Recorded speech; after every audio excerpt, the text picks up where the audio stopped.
Hi, everyone, and welcome to another edition of Patty's Plate, our Foodie Friday celebration of artery healthy food preparation. We can make healthy food taste good. We can have a little bit of fun doing it. The reason we do these Patty's Plate episodes and the way we're doing them right now is because there are so many different videos online from incredibly talented influencers and chef influencers that make everything look so pretty and everything is so perfect. But then I try to do it at home. I'm not a chef. I'm far from talented in the kitchen, but I know what I like to eat. I know the flavors I like. I don't measure anything. Don't even ask me to. So I kind of like to play with some of those recipes that these influencers and some of the other chefs do and cook like the real people. Do you have time to really follow a recipe? I know I don't.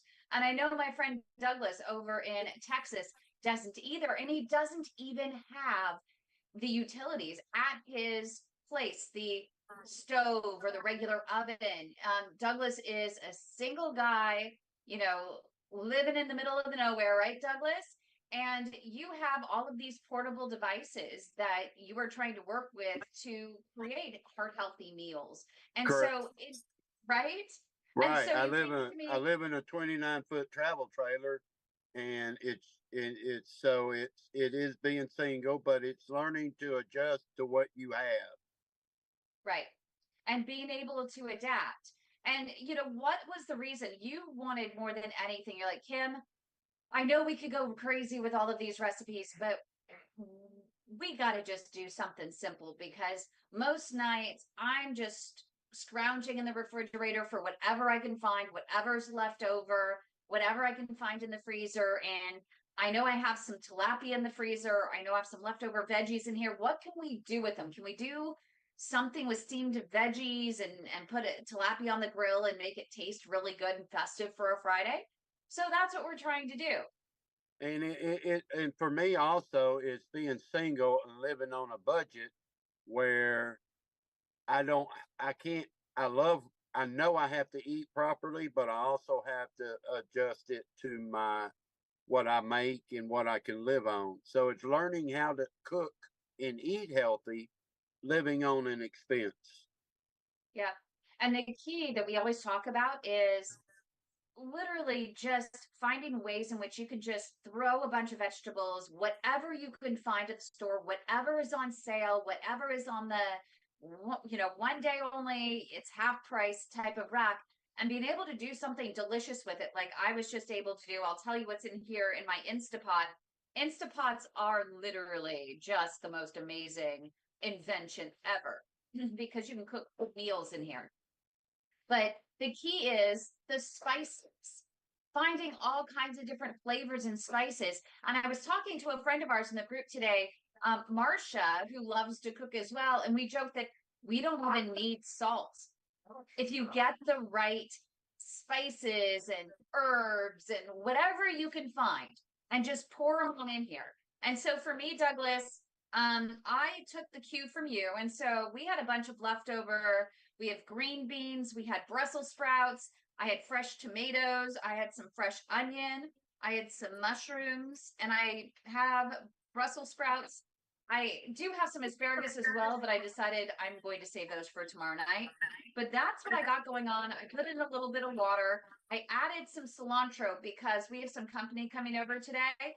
And while this is all cooking, I'll show you guys how to make a really simple dip. And I bought some cilantro for that. And so I added some of that extra cilantro because it always goes to waste in my refrigerator. I use it for one recipe and then it just sits there and rots. The other thing also I forgot to tell you I put in here, I put in peaches. We had a leftover half a peach. So I put peach in here, just trying to blend in the flavors. So what do you got going on over there, Douglas? And that's what I did. So I was at the store, so I have a concoction here of carrots, mushrooms, a little garlic, red and green peppers. Uh, there's some carrots in there and some squash. And what I did was put a cup of water in there, and I put all my seasoning in there, and I mixed it all together. So What it's kind of ready to seasoning go. do you got? What did you put in there? on my seasoning, I got Yeah. tamara, I got a little cinnamon, a little steak and fajita seasoning, some lemon pepper, some garlic and herb, and what we have in Texas here is something called Tony Chachere's, which is a Cajun seasoning. Okay.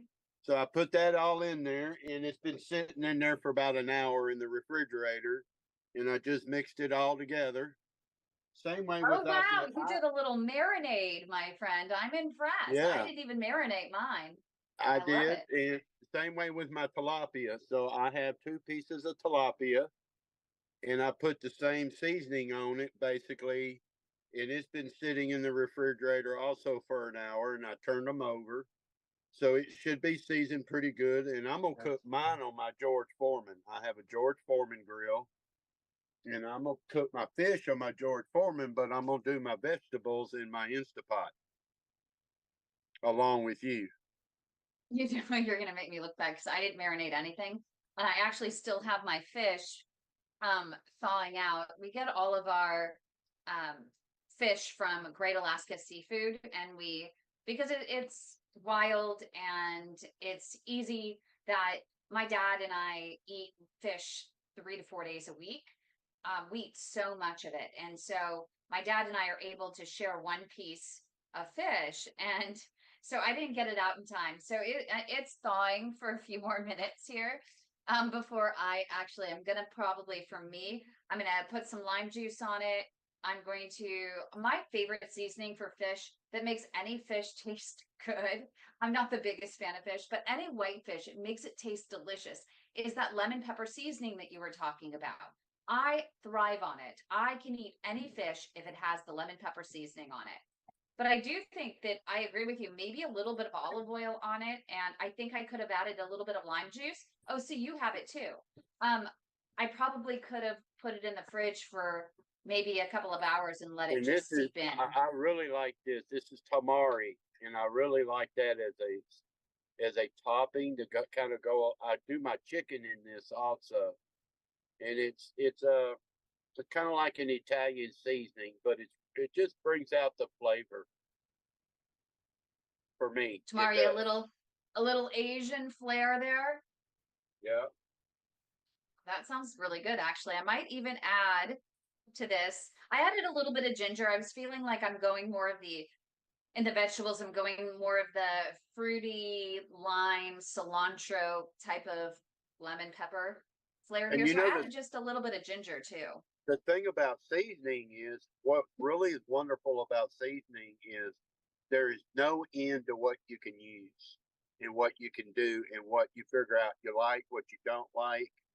There's just there's a whole section at HEB here in Texas that has a whole big section of seasoning, so you can adjust your seasoning to what we all like, what we don't like. There's a huge selection of seasoning that you could try.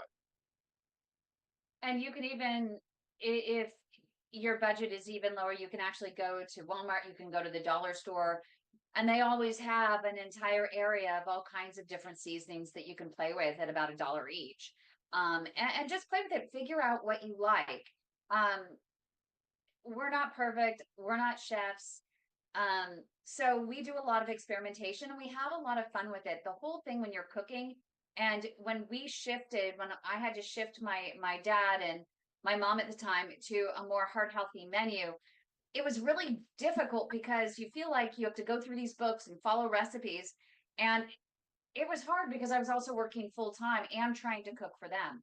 And so what I found that was the easiest is just get your basics, get the fish, put it in the freezer, um, get all kinds of fresh vegetables, even get frozen vegetables. Frozen vegetables can be fantastic, and you can just take them and you can pour them into the Instapot, just mix and match. Put a quarter package of mushrooms, put a quarter package of spinach, put a quarter package of green beans, whatever you like, even cauliflower or broccoli come frozen, and then add whatever seasoning you want. And here's a little tip for you. I'm going to use a little bit. My dad gets this Buddha fruit. You can get any sort of fruit tea, and you can use it as a little bit of the broth as well, and it adds just a little bit of extra flavor instead of Now, just adding plain water. and the thing about seasoning, I had seen this on YouTube. Now, y'all don't panic. This says salt, but it's not salt. I cut the top off and I put my seasoning in here and I could mix it and I don't have to use 6 or 7 different bottles. This has about 6 or 7 different seasoning in it. Wow. Now, when you did that, that's actually brilliant. So when you actually created that yourself, were you kind of tasting just a little bit as you went along to make But sure that yeah, all of the flavors went together? especially with my Instapot and my chicken, I've learned what I like and what I don't like, and I've learned like you do. I don't use measuring cups sometimes. I just kind of guess at what I want. So I kind of know what I like with my seasoning. So I poured 6 or 7. I think there's 7 in this, and I can just use this now for my chicken when I do my chicken, and just it already has everything in it. That's really smart, actually. I'm going to give you that one. That's really smart. Um, because I'm not that organized. I can't even find my spices half the time. I have no clue where they are. So right now I'm just getting my uh, little plate in here. It's a little rack in here uh, that I put my fish on. So when I cook my fish, I cook it on a rack inside my Instapot. So I get my vegetables to a point where they're a little al dente, where they could use just a little bit of um, an extra finish on them, a little more steam.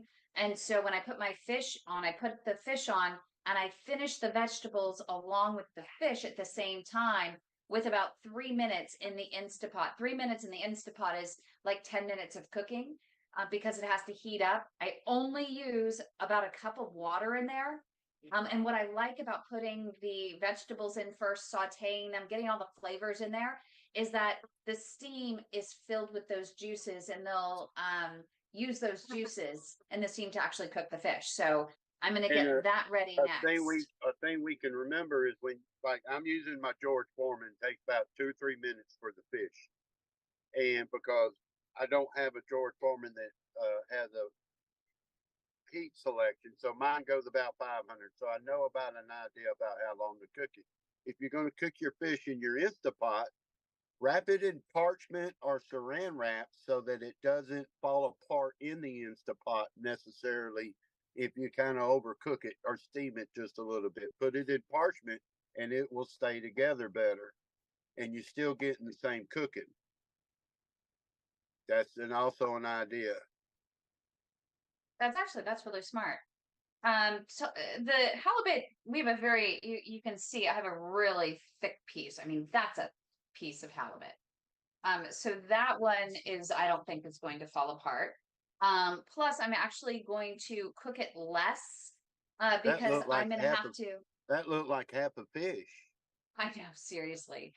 They give you some pretty good sized pieces. Usually my dad and I, a lot of times I mentioned we'll split one. It's more cost effective and you don't need that much protein. That's like 10 ounces of protein.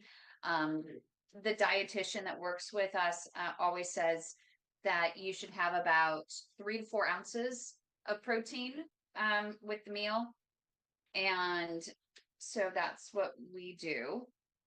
And so it's easy for us to split that. I had just gotten this lemon pepper seasoning, and so I had to open it up. I love this one in particular. They all have a little bit of a different flavor, but you know, for the most part, they're kind of the same. So while you're doing that, I'm gonna start mine. So I'm gonna put mine on 5 minutes because I have a little more, I guess what you might say, hard vegetables. So it needs to cook just a little bit longer or steam just a little bit longer. Mm-hmm. If you have softer vegetables, you don't have to Instapot it so long. If that makes sense. Yeah, no, mine just, I turned mine off because they're just, they're al dente. They're just that tough, but they can use just a little bit more with a steam and then they'll be perfect, I think, once I put the fish So in with it. this is what mine's looking like. So I add it to my Instapot. I'll show you that. Let me put it all in there. I am just sitting here and putting some, you can't really see it right here. I told you we are not professional chefs and you are not going to get professional video. We're just going to have fun here. We have Alan and we have Marie that are here watching us. I don't know if we're making you hungry or making you sick as you watch us us fool around in the kitchen. Here's But my we're having fun. Instapot. Hopefully we're making it look easy. See, I put the all kinds of seasoning on it. I'm placing it on my rack in the Instapot. I added, uh, if you do your vegetables a little bit early, I understand that it soaks up a little bit of the water. So I added a little bit of extra water, maybe half a cup to my Instapot. It's a good idea. I might still add just a little bit more water. I just don't want it to dry up at the bottom, but it has such a nice Well, and we also have to flavor remember, already. I learned this from a lady in the group that we can always add. It's hard taking away. Good So when advice. I've had to learn that like when I stir fry my chicken or something, I can always add to it. But if I like vegetable oil or virgin oil, I can add a little bit. But it's hard if you put too much to begin with. It's hard to take away. So I close mine. Yep, I just closed mine as well. I'm gonna gonna put hit it on the pressure cooker for oh how it will not allow me. This is a new one for me. So I'm gonna have to figure out.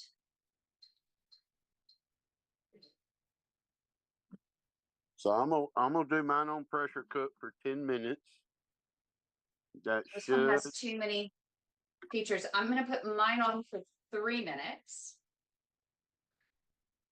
And I'm gonna let it go. I'm gonna put mine for 8. I'm gonna lower it just a little bit for 8 minutes. Okay, and here's my George Foreman. Okay, mine is going. I'm excited. So I'm going to move that over here. And then I'm going to put together this dip that I think that it should be interesting. It's my first time making it. I'm surprised we had the woman who told me about it. Her name is Marcia. So we're going to call this Marcia's dip. It's actually a Peppita Dip. And she had purchased a Peppita Dip actually in the store, and I'm going to read you. She just sent me what the ingredients were in it. And let's see. Onion, tomato, habanero, pepita, garbanzo beans, cilantro, lime juice, kosher salt, and 377 milligrams in one serving of this. So it always pays. If you're going to get some of these, it might look like some of these ingredients are healthy and whole, but the issue is that they might have a lot of sodium in it. So it's sometimes better. I know it's quicker, go to the store, pick it up, but you don't want to get that much salt, and salt is a preservative. So it's easier to actually, well, not easier. It's better if you can make it actually at home. And so I'm going to show you what we're going to actually follow a recipe. I found a similar recipe. And so it is, let me find it.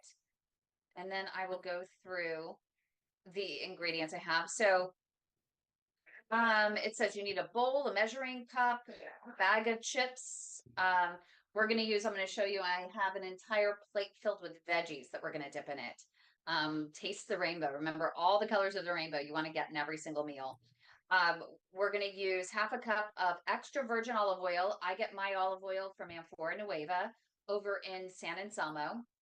They have what's deemed the healthiest olive oil in the world, 3 years running with their Kalamata oil. I also get their high smoke point oil as well. So when I'm doing cooking, such as in the Instapot or when I'm sauteing, I'll use that high smoke point olive oil, which still has a lot of antioxidants in it. 1 cup pepitas. I learned today that pepitas are roasted pumpkin seeds. So I have my 1 cup of that, a handful of cilantro, and I would imagine that it depends on the size of your hands. 1 large onion, 1 jalapeno, 3 cloves garlic, 2 limes, unrefined sea salt, pepper, and cumin. I'm gonna have to get a couple of those. But it said that you needed to saute first the onions and the jalapenos and the garlic. So I went ahead and did that already. And I think what I need to do next is I need to get in my food processor, it says to pour in the pepitas. So we're going to pour in the pepitas. Pumpkin seeds are really, really healthy, but try to get the ones, I'm going to be honest with you today, we ended up with the unhealthier version. They already had the salt on it. I normally would get the unsalted, always, always, always better to add your own salt, if at all. But I had to get what I could just to do this because I planned this so last minute. So put the pepitas in there. Let's see what we do next.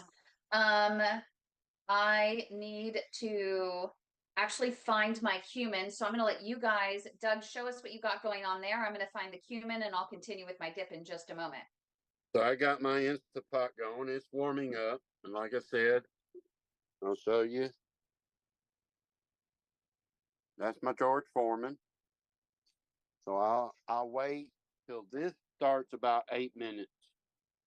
At about maybe 4 to 3 minutes, then I'll put my fish, which I have here. I'll put my fish on my George Foreman because it maybe 2 or 3 minutes. Because this particular George Foreman is an older one, and it's set for 500. It just stays there. You can get new George Foremans that adjust the temperature, but this one just, so I already kind of already have an idea about how to cook on this George Foreman. So we're waiting for things to warm up, and the Instapot, she made a comment about the Instapot for me has become a lifesaver in the sense of being able to eat healthy. And what's really cool is I can put my vegetables, my chicken in it all at one time with some broth, set it for 25, depending on what I put in there, usually for about 30 minutes. And I can go about my business. I can draw, I do my wood burning stuff, let this do its thing, and I don't have to do nothing. It clicks when it's done. I'll let it sit for about 15 minutes and then I just pig out. So it's really easy to cook now. I found it really easy to cook good, healthy stuff with this Instapot. And it's kind of unlimited what you can do with it. Yeah, I absolutely love it, especially during the winter, especially with leftovers. What I do is during the week when I spent during the winter is when I steam vegetables during the week, I save the water from the actual mix from steaming the vegetables, and I'll just put it in a jar, put it in the fridge, whether it's artichokes or asparagus. Some of those nutrients go off into the broth, into the water, and so you save it, and you actually can make your own vegetable broth as a base for whatever soup you have. I love making my own minestrone soup using all of the different vegetable broths that I created during the week, whether it was spinach or asparagus or artichoke, whatever it might be. So that's just a little tip, and it's a good way to save money on buying broth in. I Well, mean, it and saves you a few bucks. think about the time. So if you're busy individual, you can, I thaw my chicken. I buy those frozen bags of vegetables. I can put a bag in there, make my broth, put my broth, drop 2 pieces of chicken in there, hit 30 minutes. And if I just got home from work, that can be cooking while I shower and get ready for the night. Or it just, the possibilities there with time of just pushing 2 buttons and spending Yep. maybe 10 minutes getting things ready to cook. And then in 30 minutes, 35, 45 minutes, you're done and you're ready to eat. And if you want to see recipes from Douglas and his Instapot, you can get our Food for Thought book over on Amazon. So look up peripheral artery disease on Amazon and you will find our Food for Thought book. If you search Food for Thought, you're actually it's like 10 books down or something, but it's there. It's only 20 bucks. Most of it is simply the printing costs that Amazon charges. I get about $1 in royalties from each book, barely. But you can do that if you want a free copy. Go ahead, and you can always just leave a note. We have our YouTube producer Joshua that's keeping an eye on the YouTube comment section. So if you want, just say hello, I want a copy, and we'll share with you how to get a copy of just the online version of the book, and so you can flip through in the digital form. So I still have my Instapot going here. I am working on this Peppita Dip for all of my veggies as a great appetizer for a nice Friday night out by the pool. So I'm going to go and pulverize. I have the pepitas in here, the roasted pepitas with some cumin.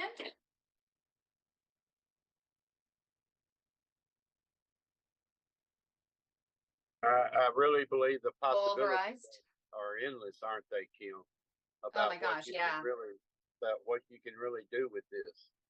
Adding some pepper to it. You know, the only thing with this recipe is it doesn't tell me how much of each thing that you need to put in here. So yeah. So it says next add lime juice. So I'm going to add, it doesn't say how much. So I'm just going to go ahead and add a bunch of lime juice to it. I'm guessing that once I get most of it done, I can always decide at the end. It's just like with the soup. You know, once you get that soup made, you can always add, you mentioned earlier, you can always add, you can't take away. So you can always add whatever extra flavors that you like in there as well. So Well, it I says, remember watching my mama cook sometimes, and she is like, "Don't add a cup." She goes, "What's a cup? Here, let me show you what a cup looks like." that's And my there you kind of go. cooking. She's like, "What measuring cups? I don't need to waste that shelf space in my kitchen. I just the old days they just put a pinch, or they knew how much to put in there, didn't they?" You know, it's you got to cook by feel, and I think over time you kind of do. I've had so many times where I've cooked soups, and I've had to call a couple of my friends and even my sister-in-law and say, help me, my soup. I made this potato leek soup. My parents loved this one potato leek soup. For the life of me, I could not get a potato leek soup to taste good. And I would make it too bitter, and it was just awful. And so I would have to call them each time I made it. And I'm like, what do I do? They're like, go to the store, go get some cream, go to the store, go get some milk, go, get this, get that. And I'm like, oh my God, I would never know how to fix things. So it looks like my Instapot is just getting ready. So once it preheats, then it's going to go to the 3 minutes. So mine is preheating. It's starting the whole process of doing the 3 minutes of cooking. And then it's going to start airing out. And with these things, I love this pressure cooker because um excuse me.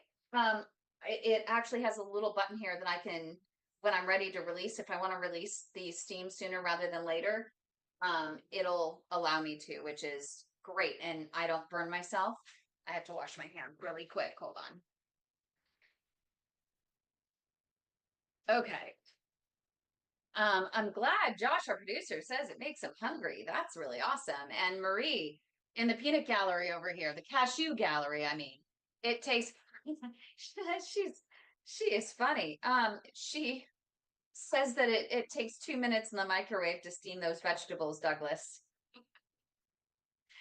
What do you have to say about that? You're going to all this work, and she would not be impressed with your Instapot masterpiece. She says just put your vegetables in one of those steamer bags in the microwave, and voila. But the problem with that is this: it doesn't give that human touch like I had of having to cut all my vegetables to make them look just right. It's just not the human touch. Is what we're doing here. It's that personal human touch that you get. It's going to taste different because of that, Marie. Yes, it will. Don't shake your head. Does. She's shaking her head. So I just want to show you really quick. I probably just screwed this up. So I ended up, I sauteed some onion, jalapenos, and garlic. Let's hope it goes back on properly. Oh no! Oh, there we go. Okay, I thought it was gonna. This was gonna be the one Kym fail during this. I always have one. I always have one each time. So I sauteed those first to soften them up, and now I'm going to mix it in with the pepitas, the cumin, the garlic, and the lime juice. Josh says his roommate's grilling steak.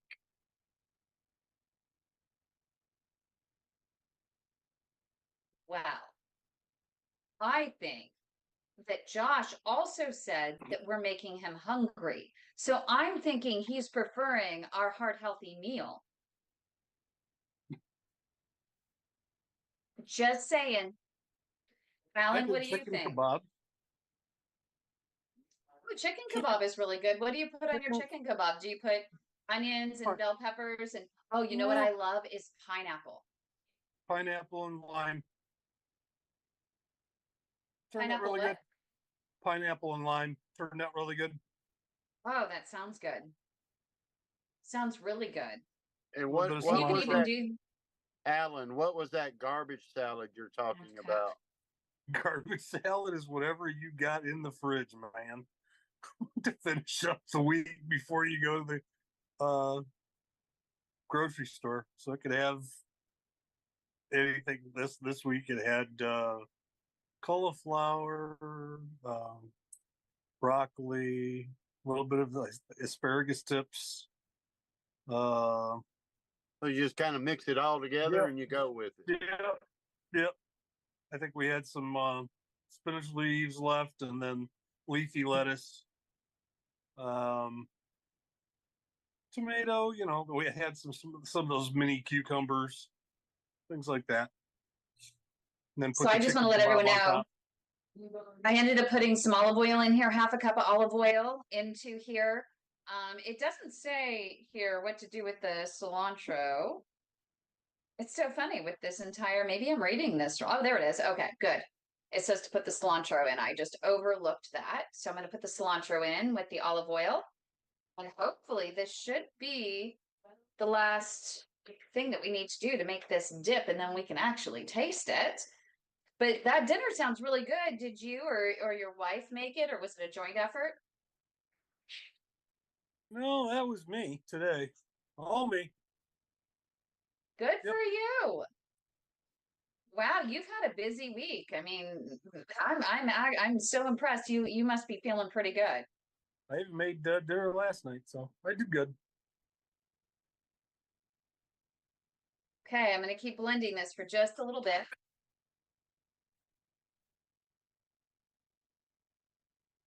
It says to add salt. I have not added salt. Let me grab Marie was talking about having to learn to cook for 7 sons. So I imagine you did learn a lot of tricks, didn't you, to make things work and last, because that's a lot of people to cook for, isn't it? I knew all the tricks and I still touch the food. What did you say, Marie? Because Douglas said it don't have a personal touch if you just put it in a microwave and steam it. He says you gotta touch it, give it that personal. I touch the food. Yeah, you just rip the bag open. That's all. Okay, I'm going to taste this. All right, mine's starting to cook 8 minutes. So in about 4 minutes, I'm gonna put my fish on. And Ooh, that's spicy. If you like a spicy dip, that's pretty good. I actually think I'm going to blend this a little bit more.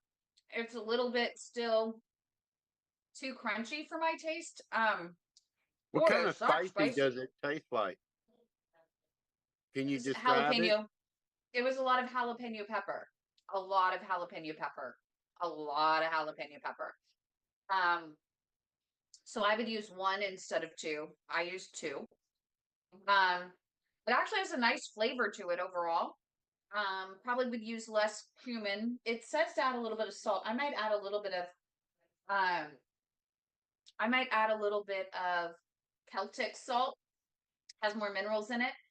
And I think what I might do is I think I might add a little bit of lime, a little bit more lime in it. Alan talked about pico. Now, we've all been to Mexican restaurants, and we all know that one Mexican restaurant that makes it too hot And we all know that one Mexican, it's not as hot as the other one, but we've all been to that one Mexican restaurant where we've had queso or pico that was just like a firebrand. So it does depend on what you put in it. Pico on top of fish is pretty good, though.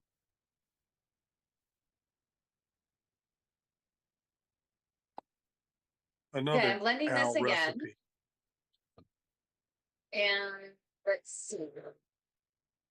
But that didn't take long to make, did it, Kym? No, not at all.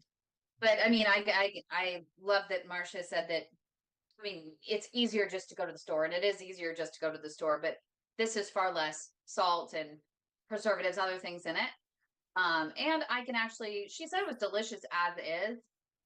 You know, sometimes when you make things at home, and especially if you're just throwing things together, it doesn't always come out the same. For me, it always tastes good. My mom used to say, Kym, write it down. And I'm like, well, yeah, I can never make the same thing twice in the same exact way because I just do not measure. But it always somehow tastes good. It always seems to work out. And you know why? Because it has that personal touch. It has Okay. that personal touch that you made it like from scratch by hand. It's like you went out, picked the vegetables and did all of that. So it has that personal touch. Douglas, this is actually really good. So Marcia also gave me another idea along with this. Is she said, what's great about this dip is that you can also put it over the fish. And so I'm thinking that once this is all cooked, I might be able, when we go to reheat it, I might be able to add a thin layer or put just a little touch, a splash of it just on the side to dip it in. And I think it'll be delicious. You could do that with your chicken or any of that could you probably I think as a this is sauce. one of those, yeah, this is one of those things that you can make once during the week and you can use it on anything. You can use it on chicken, you can use it on fish.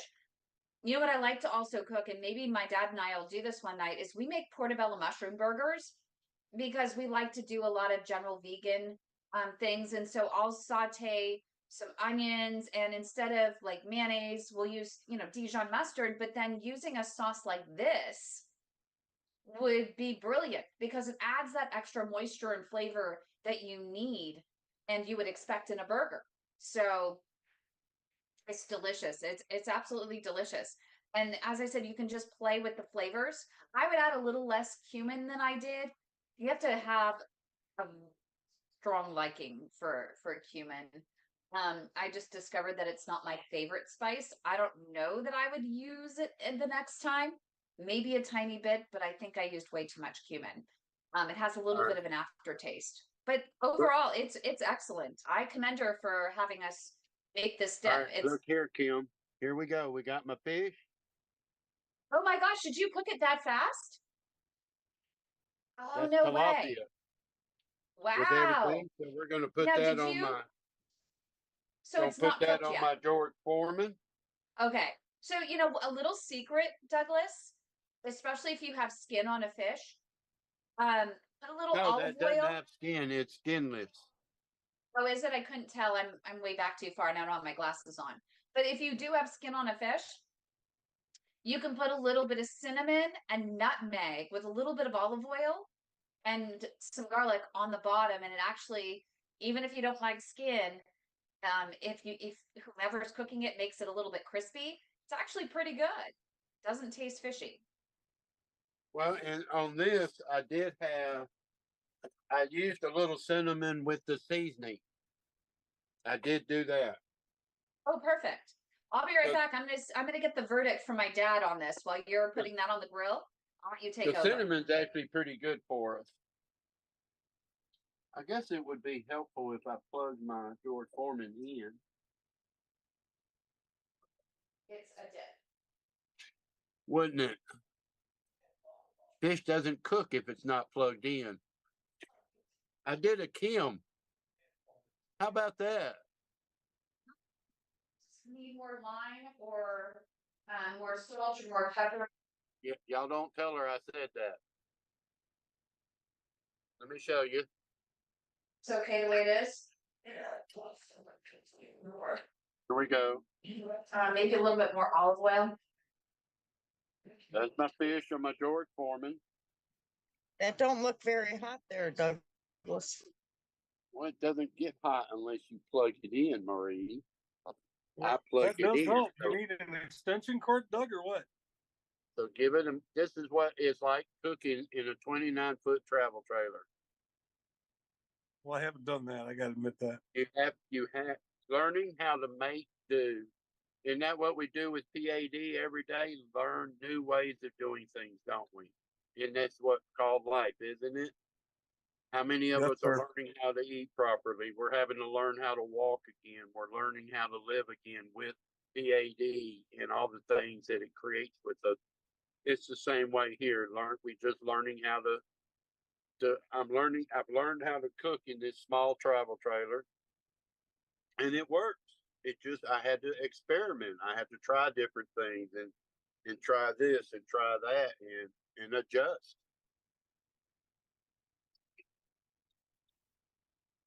So it's welcome to life, right? There you go.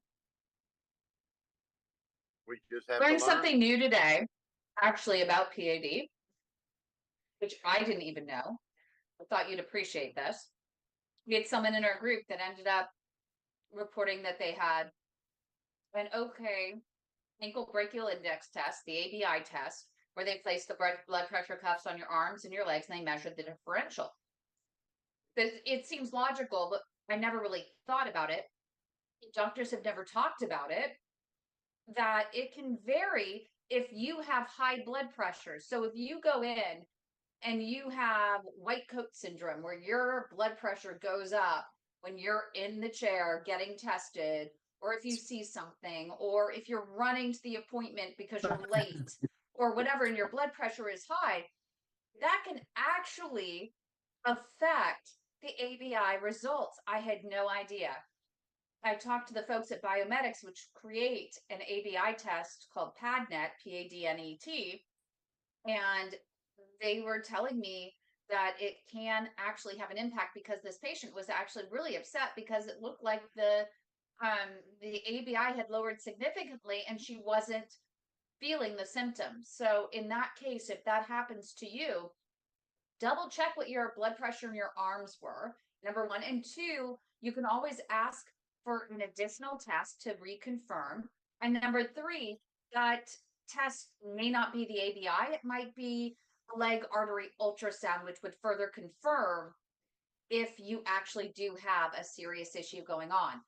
That being said, always, always, always, doctors will look at the symptoms, and that will weigh more heavily than the results. You could have a blockage, but if you don't have any symptoms, then they're not going to treat you. It means you might be building great collateral vessels. With that test though, Kym? Is that only with that test, that with the arm pressure cups on the arm? And I had 3 places on my legs they did.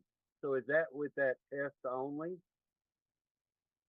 Not understand your question. It is with that test. If they're using the blood pressure cuff test, where Right. they're comparing your arms to your legs, it is something to consider to make sure that your blood pressure is at its typical level that it normally is, versus being elevated to a level that might be artificially provoked, in a sense.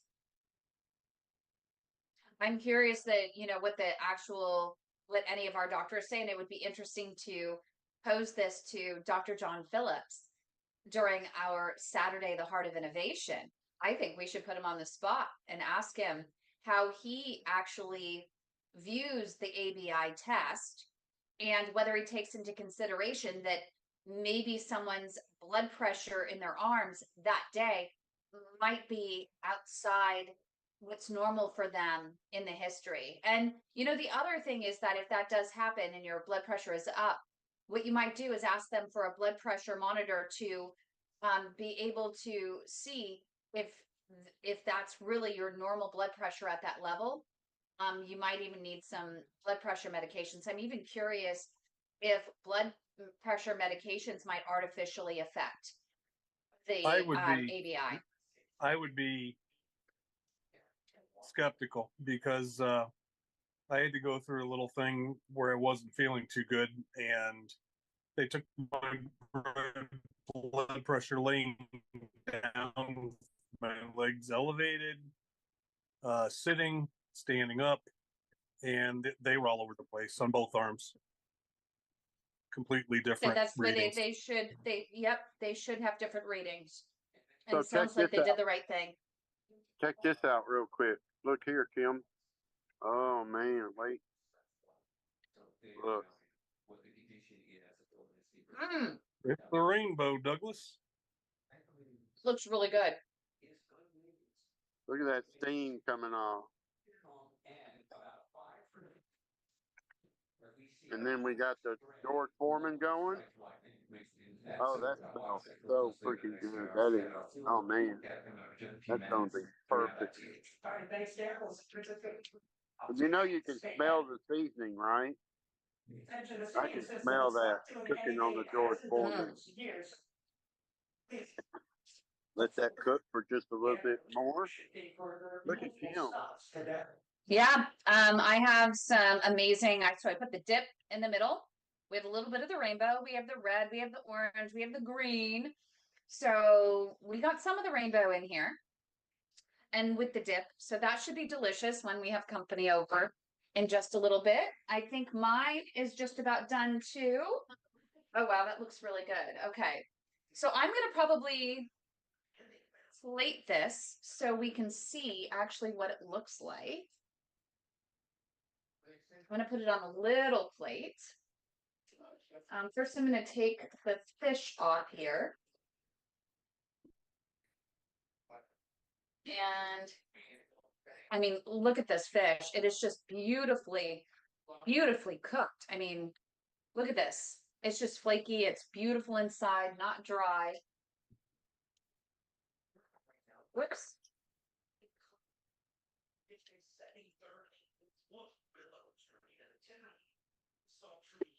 Okay, we got some of that out there. So I'm going to get the platform for the fish out, and then we'll get some veggies. You ready, Kym? Yep. Look.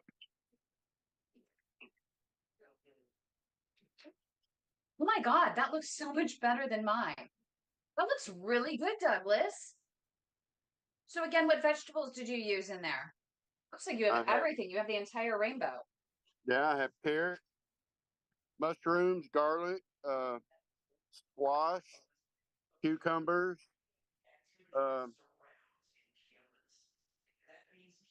My whole trailer smells so freaking good right now, man. Let me try this. Y'all ready? On the street in San Francisco that they have to take our offer. That's in the whole Oh yeah. Oh my God. That looked really good. So mine doesn't look near as good, but I know it tastes good because it smells really good. Because I have just a mishmash. I just poured every single leftover vegetable that was in my fridge, the green beans, the peppers, the tomatoes, the mushrooms, you know, all of that jazz. And it smells so good. The Brussels sprouts. So it's really healthy. Lots of garlic in there. I need to find a fork. And then I will try it too. That is now that Marie is not in a bag. That is personal, straight personal from the heart. Because I'm going to be in heaven when this is done. This is Marie. Yeah, this is good. We're picking on my buddy. This is what I call eating healthy and good. This is, oh man. Yeah. The flavors that are going through here, yours looks a lot prettier than mine. I know, right, Alan? Oh my gosh. I wish you could. It's how you just saute and just add the flavors in there that you like. I mean, I added the peaches. I added some fresh garlic. I added, you know, a little bit. I think I even added a little bit extra lime juice. I added the cilantro in there. So it's really, really delicious. So make it your own. Put the flavors that you like and just give it a try. It might not be perfect the first time, but keep practicing and we'd love to see what you create. Kim, this is oh man, this is just holy smoke. That is freaking good. Call me Chef Douglas. I love it. Chef Douglas with his George Foreman and his Instapot. Absolutely Fabio, amazing. the tilapia king. The tilapia king. That's amazing. Well, thanks everyone for joining us for this edition of Patty's Plate. I hope you have a wonderful Friday. Hopefully you were inspired. You had a little bit of fun listening to our conversation, seeing how the real people cook, especially with busy lives. We did all this in less than an hour, so you can too. Have a great weekend, everybody.